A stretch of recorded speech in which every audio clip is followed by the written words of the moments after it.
صباح الخير. دلوقتي نازل اصلي الفجر.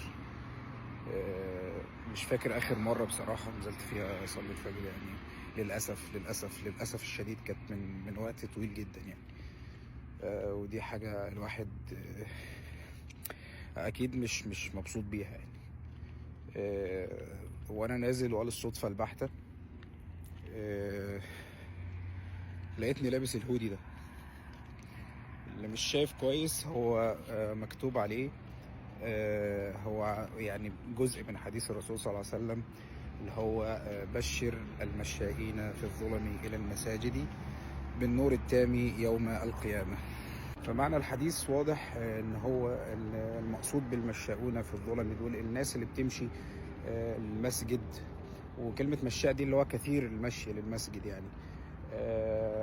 في صلاتي طبعا العشاء والفجر بالأخص، لأن هو بيكون الإنسان أقرب شوية، أو بيفضل إن هو مثلا ينام عن إن هو ينزل الصلاة وكده. فدي الصعوبة.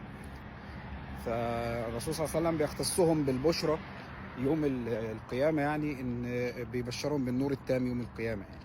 بس ربنا يجعلنا منهم دايما يعني، وتكون إن شاء الله دي بداية كده، ما تكونش مرة وخلاص يعني إن شاء الله.